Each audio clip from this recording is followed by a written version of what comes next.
Hello and welcome to the Rabyd Atheist. I'm Ed Raby, a former pastor turned atheist, now compassionate anti-theist. Welcome to my channel.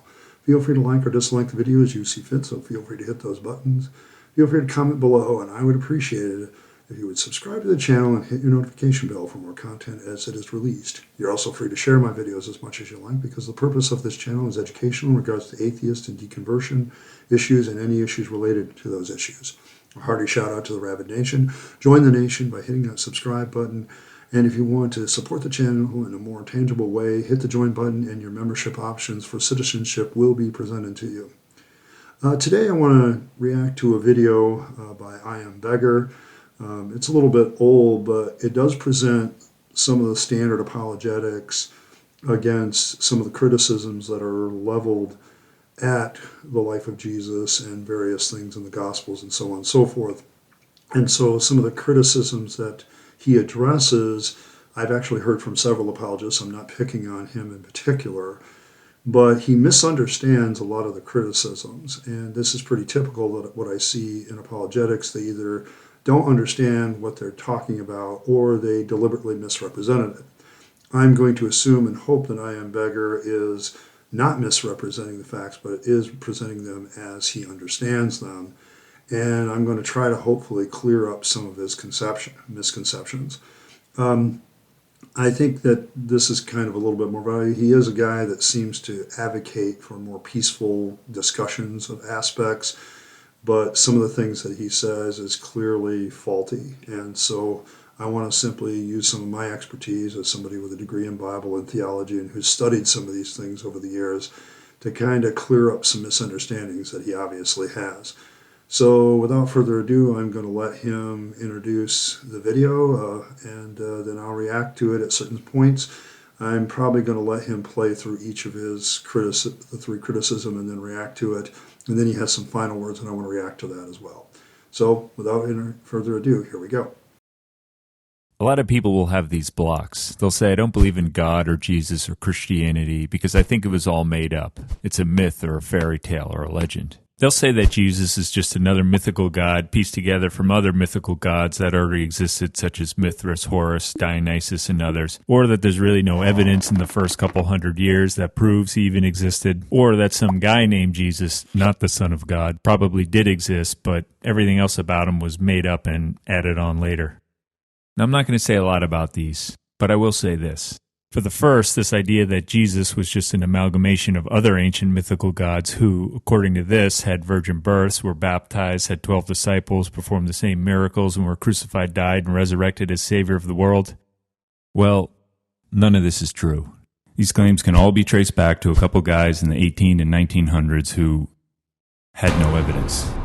Actually, all the evidence we do have shows these ancient mythical gods were really nothing like Jesus at all, which is why every scholar, archaeologist, and Egyptologist dismissed these claims a long time ago. So we can throw this one out, and this is the one that's all over the internet.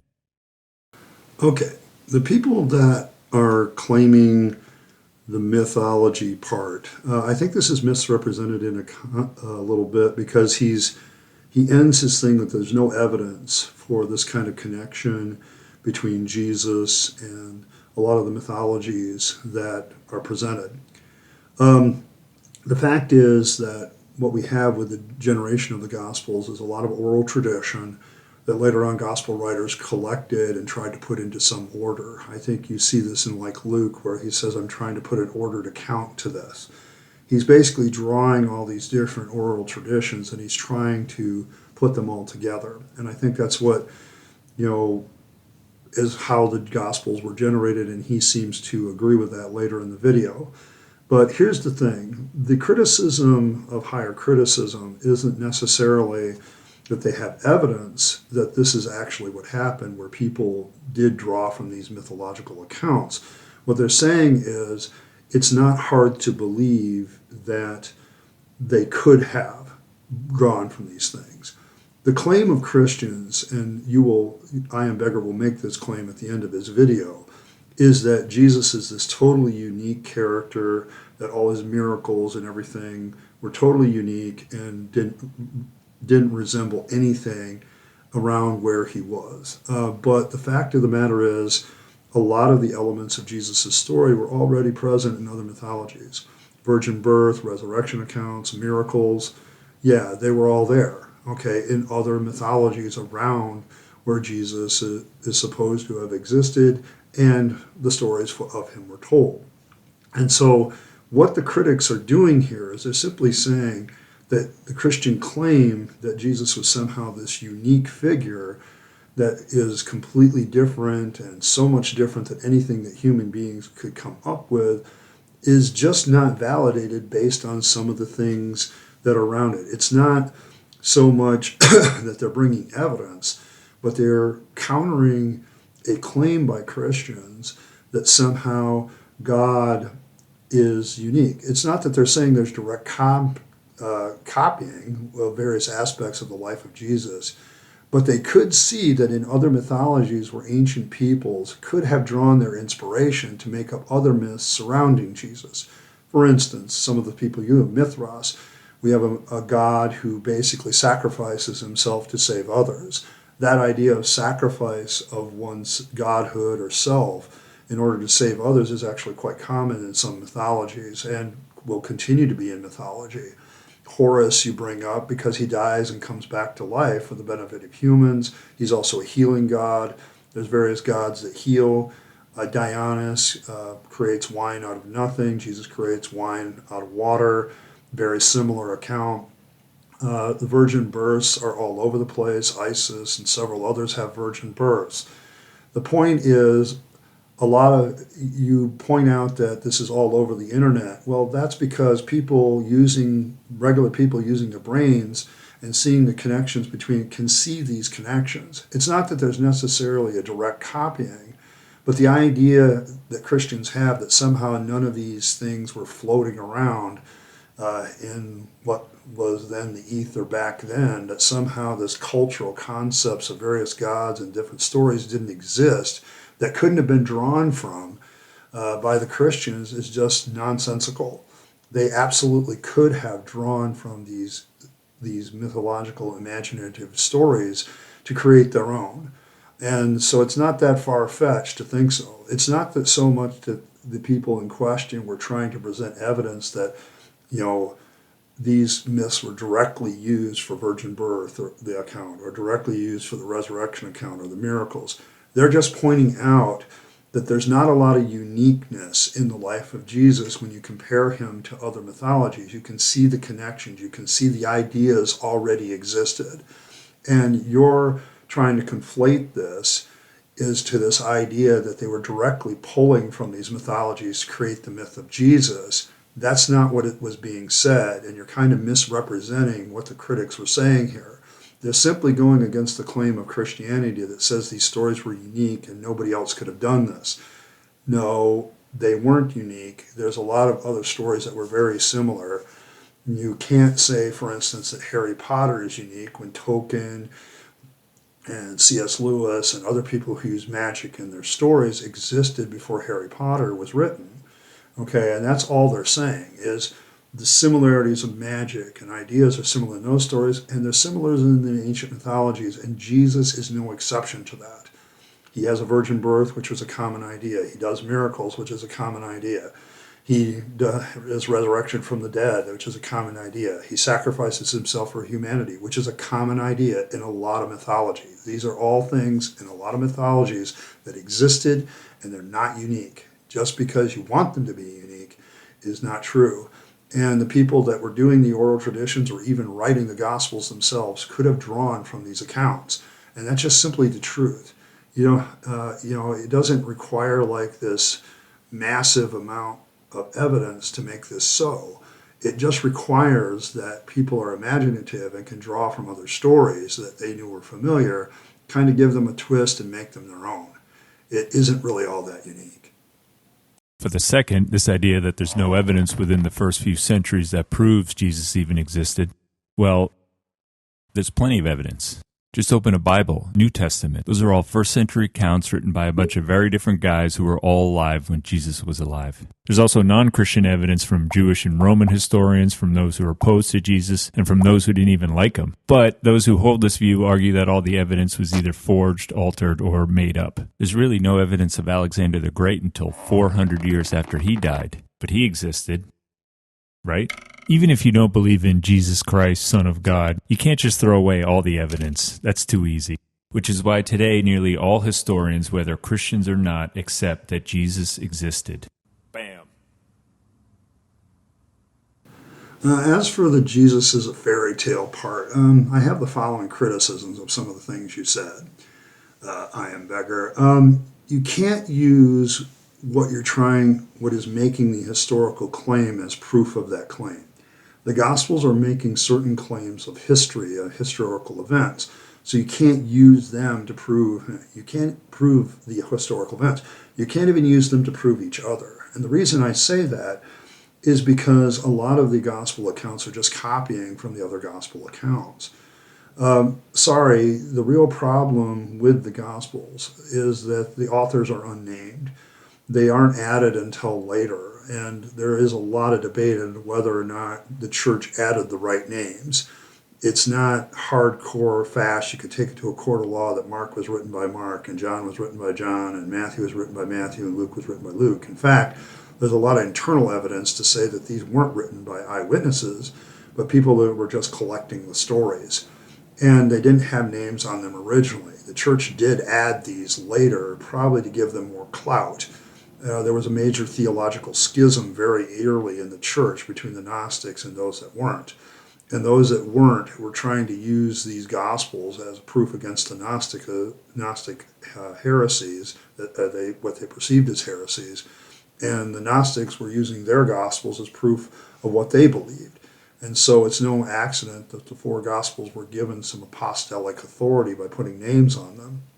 But the even more damning is none of these authors ever bother, to cite the sources of where their stories came from. And that's not uncommon back in that day. Most historians back in the day, some of the people that had eyewitnesses to events, would cite who the eyewitnesses was and give names. The Gospels don't do that. Even Paul's claim in 1 Corinthians that he was seen by 500 brethren of one. Well, who are they? Which 500? Anybody can throw a number in there. The Gospels themselves, though, getting back to them, the Gospels would be considered hearsay evidence today because of these two factors. We don't know who wrote them, and we don't know the sources of all the claims in them. We don't know which oral tradition person that they got their information from. It sounds like to me that they were just copying off stories that were being told. The authors have never been proven to have been alive when Jesus was, but rather are most likely not eyewitnesses. People were putting together oral traditions about Jesus, and that there are a minimum of 3 to 4 decades after the fact. And that is being generous. This criticism that it could be forged, altered, or made up is legit. Tacitus passages, what does it prove? That Christianity exists? We'll get to that in a minute. But the best one of all the ones that you mention is Josephus. And all he mentions is that Jesus' brother of James was at a certain spot or whatever. I can't remember the exact quote. But it is the best proof that Jesus actually existed. The fact is, even among us atheists, whether or not Jesus existed or not, the mythicists versus the people of growing legend, that's a legitimate discussion. Okay, because the fact of the matter is, you throw up all these names that these were claims that Jesus existed, but a lot of them are well after the fact of even the Gospels. You need something contemporary, but you don't have any contemporary historians talking about Jesus. You bring up Alexander the Great, but there is actually far more evidence that Alexander the Great existed than Jesus. Alexander the Great left buildings, artifacts. He had an impact on the culture, and it's written down by many, many authors. He had contemporary historians writing about the events of what he was doing. We have the mausoleum of his father. Okay, we have literal hardcore evidence that Alexander the Great far better compared to than Jesus Christ. And so that's what makes the very criticism that Jesus may not have existed have some validity, because we do have other historical figures that we do have better evidence for. And for somebody that supposedly turned the world upside down, I'm not trying to be rude, but he doesn't seem to leave a lot of evidence outside the Gospels, and that's the problem. Because if you're going to prove the Gospels, you need a lot more evidence outside the Gospels to prove the events, and you just don't have that. And that's what that criticism is leveling. Okay, you can't use the Bible to prove the Bible. Sorry. The Bible is making the claim. That's the claim. Whatever evidence outside of this do you have to prove that claim? Who are the names of the witnesses? What did they see? What claims do they make of being eyewitnesses? And how do they prove that they were eyewitnesses? You don't have any of that. And that was my biggest problem when I was deconverting and going through the deconversion process and losing my faith, is I suddenly realized that there was very little evidence that Jesus actually existed. And so, yeah, it could have been made up. So, let's see what else you have to say about, Jesus being a legend. Which brings us to the last one, that some radical preacher named Jesus probably did exist, but everything else about him was religious embellishment at best or completely and totally made up at worst. Some say it was made up by his disciples, the Romans, by Constantine, by a bunch of rich white guys in Rome who wanted a lot of power, or just by sitting around the campfire telling stories over and over and over again. Well, the earliest evidence of Christianity that's pretty solid shows it was already fairly well established by around 64 AD. And most of the New Testament is thought to have been written between the 50s and the 70s, so we know it couldn't have been made up after this. And it's unlikely that his disciples made it up because, well, they all died very brutal, violent deaths for it. And yes, people die all the time for things they believe are true, but would you die for something you knew was a lie? So that leaves about 20 years of embellishing stories around the campfire to turn just some preacher named Jesus into the Son of God who healed thousands, fed thousands, changed the weather, rose the dead, walked on water, died and came back to life, and more or less changed the world as we know it until this very day. Now, I can embellish with the best of them, but that would have to be the most mega mother of all embellishment in the history of the entire universe. Not to mention that all the people you're embellishing it for were alive when Jesus was alive. So you can't get away with too much without somebody saying, yeah, that didn't happen. I was there. Myth and legend would have created a more predictable figure. And the experience of Jesus is so unusual that something much more substantial than the imagination is needed to explain it. Bam. Okay, I'm going to kind of agree with you here that Christianity does appear very early. There's lots of testimonies that Christianity appeared fairly early, but the Gospels are written, as you point out, 50 to 70 AD. Well, that's not completely true. The Gospel of John is probably much later than that. The Gospels are written like Mark in probably at the best, you can say 45, 50 AD. A lot of conservative scholars that more people put it as 55, 60, somewhere in there. The point is, you're still many decades after the fact of Jesus' existence, at least 3. Matthew and Luke don't come along until later, at least a decade later, and John is 2 decades after them. Yeah, you got some pretty good early evidence to Christianity, and the Gospels are written closer to the events than a lot of other things that are invented, but we still have some problems. You make this claim that the disciples' deaths prove that they wouldn't have died for a lie, but we actually don't have a lot of evidence about their deaths. In fact, a lot of them we have no evidence at all. Much of this stuff appears in Fox's Book of Martyrs, but that's 1500s. And that's at least 15 centuries after the events would have happened. So a lot of things could have been written into there. It has all the makings of a story that keeps being told over and over, and people keep saying it over and over until it's true. Even Seth McDowell, son of the guy who wrote Evidence Demands a Verdict, who is still an apologist himself, has walked back on this claim and has apologized for making this claim now. Because the more he studied it, the more he realized we don't really have any evidence of at least 8 disciples' deaths at all. And the 4 that we do have, it doesn't really say that they died for their faith. The thing about that is this. Even James in the book of Acts is killed for more political reasons than his faith. He's killed because it pleases the Jews, and so Herod does it. and he starts to put out his hand towards other people to kill them. So even if you take the Acts account as legit, which we don't have any historical backing for that either, of the death of James, James is killed because of political reasons, and it's never said that he died for his faith. That's the real part of the claim that's bad. It's very, to add on to this, it's very easy to see how in a short span of life these legends can grow. I was a Pentecostal. I routinely saw people get prayed for headaches or some small ailment. And by the time the story was done, oh, they got healed of this major infection, or they got healed of a brain tumor, or they got healed of this. And it took less than a couple weeks for those legends to grow. I would hear stories from other churches of miracles and things like that. But when you really tried to track down where the miracle came from, you didn't really find anything.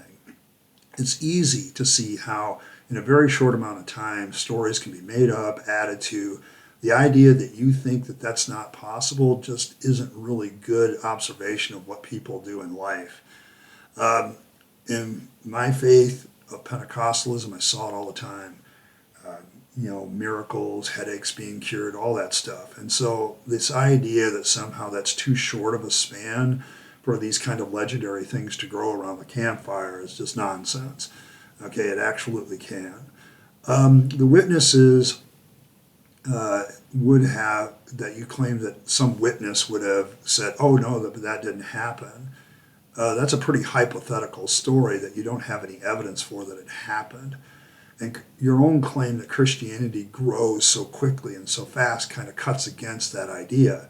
The witnesses would have been too few and far between to stop all the growing stories about Jesus. And we don't have their names. You have this claim that they would have done that, but you don't have any evidence of what that would have been done. It's kind of interesting that you make that kind of claim, because here's the thing.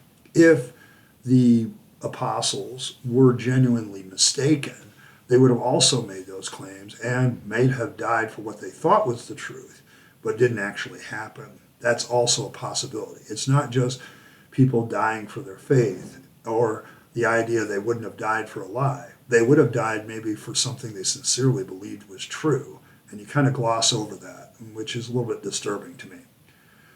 You claim that the figure of Jesus would have been more predictable and couldn't have been the product of imagination like that, given they had plenty of, but how is that not possible, given that they already had plenty of stories from mythology that were very similar?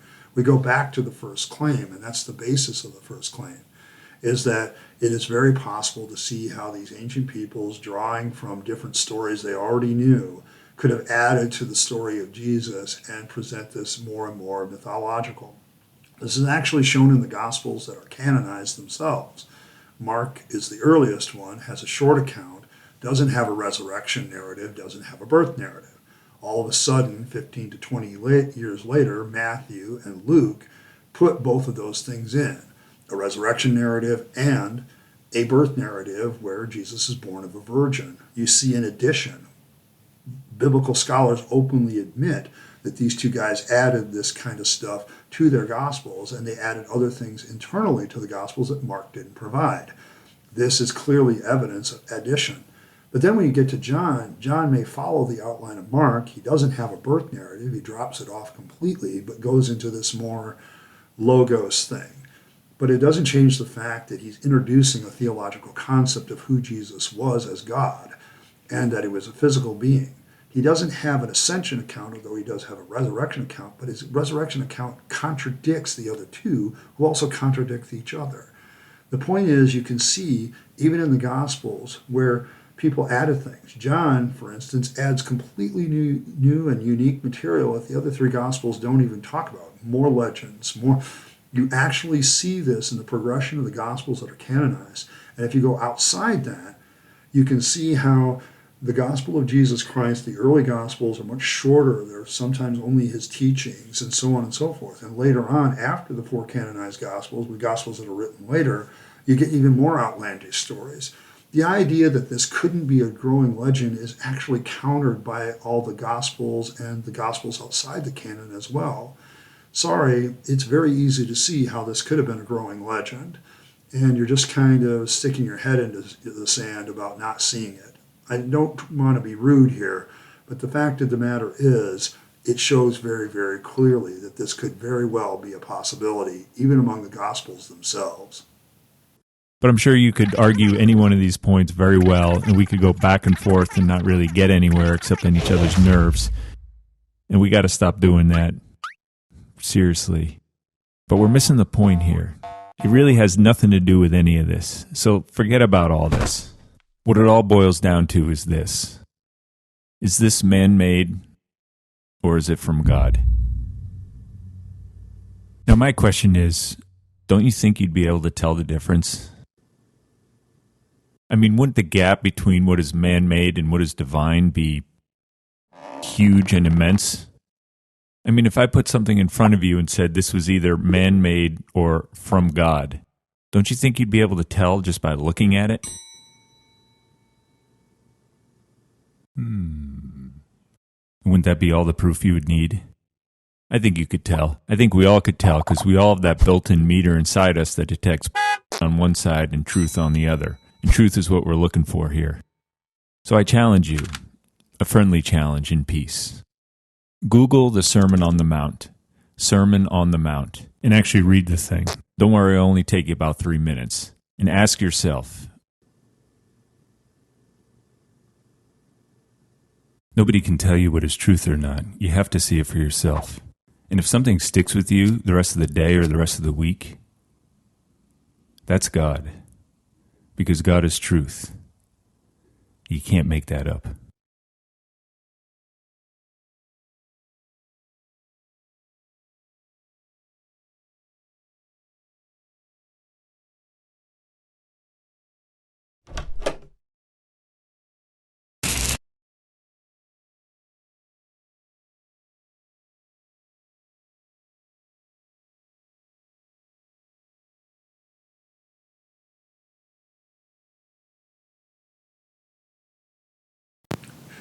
Okay, I'm going to agree with you about something else. You're right.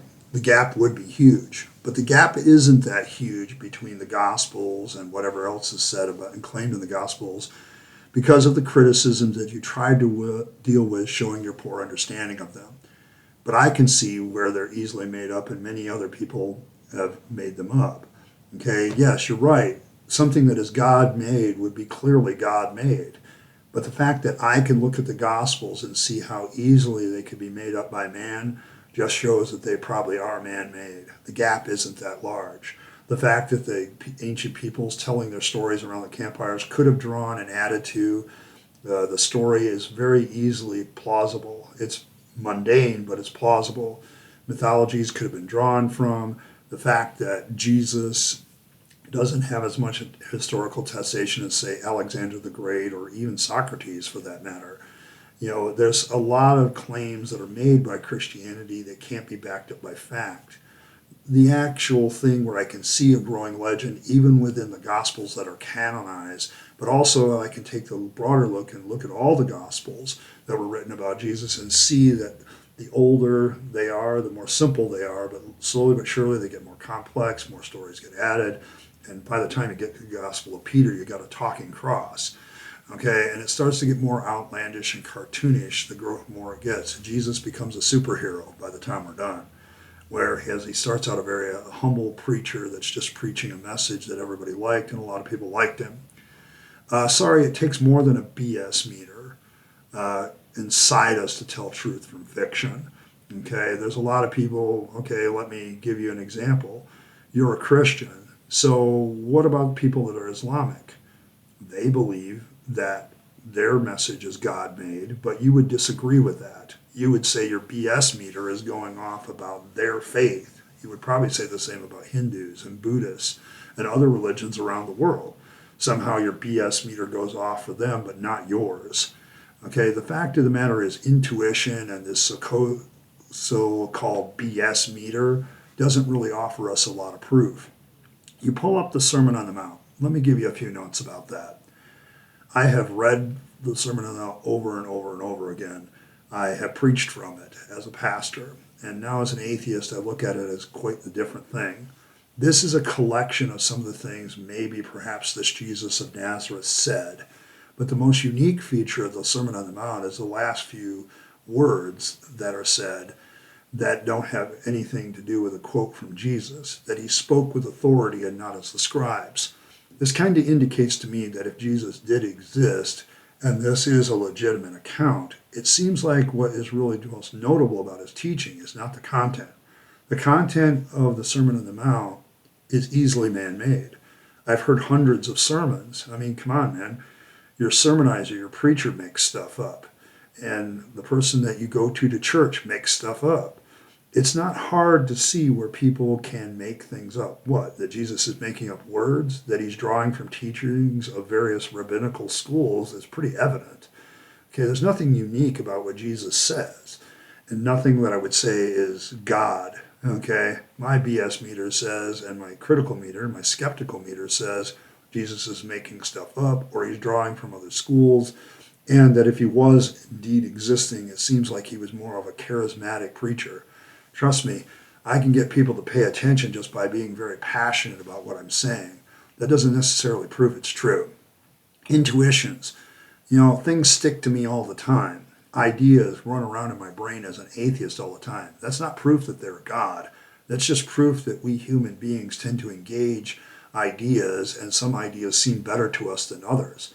That's a very human, very man-made thing, and it's not proof of anything. You're basically saying that I should trust my gut, my intuition, but my gut and my intuition have been wrong more than they've been right. Okay? It's one thing to say your gut or your intuition backs up what you rationally know. It's quite another when you're just going off on a limb. And quite frankly, a lot of your claims in this video are just going off on a limb. It is not beyond the possibility to see some historians says is not possible. Okay? You keep quoting these guys as if they are authorities. And sorry, quote mining doesn't work for me. I could easily find quotations in all the quotations you made in this video that say the exact opposite. There are many historians that criticize the life of Jesus as history and have good, valid reasons to do so, and probably would give you a quote to the opposite of the one you give at the end of the video. I'm not trying to be rude, but from a certain vantage point, I think you misunderstand what the critics are saying, and you don't present them well, and you don't present them correctly. I think next time, maybe if you do a video like this, you should actually read those critics and see what they're actually saying, because I think you've misrepresented what they're saying. They're not saying that they necessarily have evidence that there was any direct copying from other mythologies. They're not saying that Jesus necessarily didn't exist. And they're not saying that, Jesus may have not, there may not be a kernel of truth to who Jesus was, who the historical Jesus was, but that a lot of addition was made through the oral tradition, through the copying process, through the game of telephone that was taking place. And then all of a sudden people start collecting the stories and writing them down and then adding up apologetic elements, even to the Gospels. Matthew's adding of the guards fell asleep story is clearly apologetics. Okay, and it appears in none of the other Gospels, so we don't even have confirmation within the Gospels that the story is true. My point in bringing this up is to bring up the final point. You're misunderstanding what these criticisms are, and so your counter them is more about intuition, and you have this confirmation bias that what you believe is true, and so you don't really deep dive into these issues very well. And I think that's my biggest problem with your analysis of them. And so that's kind of my final word on it. I hope everybody had kind of fun with this reaction. I enjoyed putting it together. Usually my reaction videos are, of course, a little bit longer because I put the video in there. But I hope this kind of clears up some of the misconceptions. I'm not really picking on IMBegger. I've heard these apologetics from other apologists a lot of times. And I didn't really change my own view on it until I went back and began to analyze some of these claims. He mentions a couple of guys in the first thing that made the claims. Well, I looked at some of the other things that they actually said. They're not saying there was a direct draw, but it's easy to see how, with a little imagination, not a lot, not this overblown, off-the-wall imagination that some people claim, they could take old stories, add them to the narrative of Jesus, change the narrative, and have a completely different story. It's not that hard to see. Okay, what a lot of people claim is far-fetched, outlandish, beyond imagination, is well within the realm of human imagination and within the realm of human behavior. So this is kind of a lot of the things I dealt with when I was teaching the life of Christ over and over. And what I found is that a lot of people just simply misunderstand what the criticisms are. And when you actually look at the criticisms, they actually do have a little bit of evidence, but they also make some good rational points that Christianity should address if they're going to prove that it's true.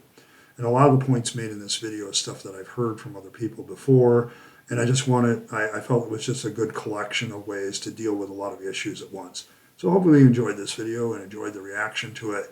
I appreciate all of you coming by and taking a look. Be sure to do all the things you do, like, share, and subscribe, do all those things. I appreciate every bit of it. You guys are awesome and great, and the channel is continuing to grow, and I appreciate that. And as always, live your best life. You only get one go around, and then it's over. So don't waste your time, your money, your energy on the trappings of religion and faith, but instead give it to yourself, your friends, your family, the people you love and care for, and to make this a better world. You'll be happier if you do. I speak from experience. And as always, thanks for stopping by, and I'll catch you next time.